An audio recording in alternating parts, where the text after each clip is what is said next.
Urdu story time YouTube channel پر خوش آمدید کہتے ہیں۔ عرب سردار عمر بن عبداللہ اپنے گھر سے تو اس مقصد کے لیے نکلے تھے کہ اپنے نخلستان اور کھیتوں میں کام کرنے والے غلاموں اور مزدوروں کی کارکردگی کا جائزہ لیں اور انہیں مزید ہدایات دیں، لیکن راستے میں ان کا گزر ایک ایسے حبشی غلام پر ہوا جو کسی جاگیردار کے نخلستان میں بیٹھا روٹی کھا رہا تھا اور اس کے سامنے ایک کتا پاؤں بچھا کر بیٹھا ہوا تھا۔ وہ جب بھی کوئی لقمہ اپنے منہ میں ڈالتا تو ساتھ ہی ایک لقمہ کتے کے آگے پھینک دیتا اور کتا وہ لقمہ کھا لیتا۔ وہ اس طرح کرتا رہا یہاں تک کہ دسترخوان خالی ہو گیا۔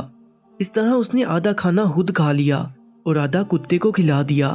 جب وہ کھانے سے فارغ ہو گیا تو یہ آگے بڑھے اور اس سے پوچھا، اے جوان، دن رات کے 24 گھنٹوں میں تیرے لیے کتنی مرتبہ کھانا آتا ہے؟ اس حبشی غلام نے کہا، ایک ہی مرتبہ۔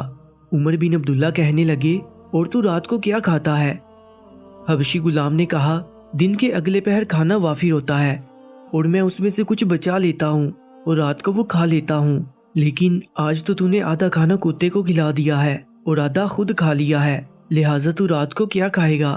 حبشی غلام کہنے لگا، کوئی بات نہیں، میں صبر کر کے رات گزاروں گا، لیکن یہ بیچارہ کتا جو روٹی کے چند لقموں کی امید پر یہاں آ کر بیٹھ گیا تھا، اگر یہاں سے بھوکا اٹھ جاتا تو اس کے جی پر کیا گزرتی؟ لہٰذا مجھے شرم آئی کہ میں ایسی ذی رخ مخلوق کے سامنے بیٹھ کر تنہا کھاؤں جو دو آنکھوں سے میری طرف دیکھ رہی ہو۔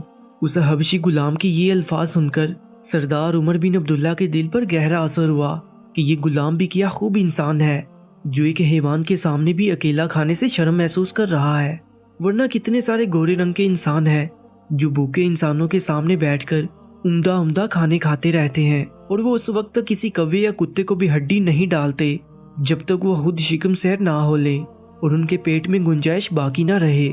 اس کے جی میں آیا کہ ہمارے دین میں کسی غلام یا لونڈی کا آزاد کرنا اپنے آپ کو جہنم سے آزاد کرانے کے مترادف ہے، تو کیوں نہ میں اس حبشی غلام کو غلامی سے آزاد کرا دوں؟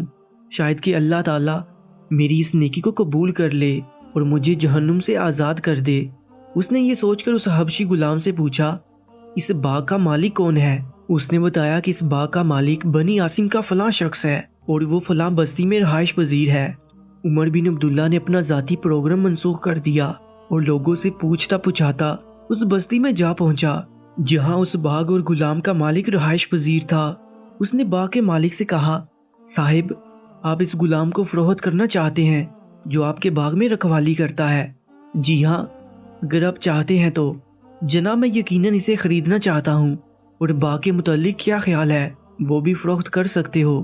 جی ہاں، اگر آپ خریدنا چاہتے ہیں تو جناب میں بھی خریدنا چاہتا ہوں، قیمت کیا لوگے؟ مناسب ہی لیں گے۔ عمر بن عبداللہ بھی کیا خوب سردار تھے، ان کی جگہ اگر ہمارے دور کا کوئی شوم سردار ہوتا تو اس نے کیا دیکھنا اور کیا سوچنا تھا، کیونکہ ہمارے دور کے اکثر سردار اس قدر شوم ہے کہ بغیر خوف اور لالچ کے کسی کو 1 روپیہ دینے پر آمادہ نہیں ہوتے، بلکہ اگر انہیں اپنے نوکروں کے گھر گائے یا بھینس بندی نظر آ جائے تو ان کے سینوں پر سانپ لوٹنے لگتے ہیں، اور جب تک وہ اسے چرا کر ٹھکانے نہ لگا دیں آرام کی نیند نہیں سوتے۔ ان سے تو وہ سفید پوش زمیندار اور تاجر لاکھ بھلے ہیں جو بھرپور طریقے سے کماتے ہیں اور غریبوں پر دل کھول کر خرچ کرتے ہیں۔ عمر بن عبداللہ اس دور کے بڑے بڑے صحیح سرداروں میں سے ایک سردار تھے۔ انہوں نے مطلوبہ رقم کی ادائیگی کا کولو قرار کر کے غلام اور نخلستان خرید لیا اور بڑی خوشی کے ساتھ واپس آ گئے، اور آتے ہی حبشی غلام کو بتایا، اے غلام، خوش ہو جا، آج اللہ نے تجھے اس شخص کی غلامی سے آزاد کر دیا ہے۔ غلام نے بڑی متانت اور خوشی سے کہا، میں پہلے تو اللہ کا شکر ادا کرتا ہوں جس نے مجھے غلامی سے آزادی عطا کی، اور پھر آپ کا شکریہ کہ آپ نے مجھے اس کی خوشنودی کی خاطر آزاد کروایا۔ سردار عمر بن عبداللہ نے مزید خوش خیری یہ سنائی کہ میں نے یہ باغ بھی خرید لیا ہے اور یہ میں نے آپ کو اللہ کے نام پر ہبہ کر دیا ہے۔ آپ پھر گواہ ہو جائیں کہ میں نے یہ باغ مدینہ منورہ کے فقراء کو ہبہ کر دیا ہے تاکہ وہ اس کی آمدن سے گزارا کرتے رہیں، کیونکہ وہ بیچارے مجھ سے زیادہ ضرورت مند ہیں۔ عمر بن عبداللہ نے کہا، افسوس ہے تجھ پر، اب تو کھائے پیے گا کہاں سے، کیونکہ آج کے بعد تو تیرا سابقہ آقا کھانا نہیں بھیجے گا۔ سردار صاحب، اللہ مالک ہے، وہ رازق جس کی خوشنودی کی خاطر آپ نے مجھے آزاد کیا ہے، وہ مجھے بھوکا نہیں رہنے دے گا۔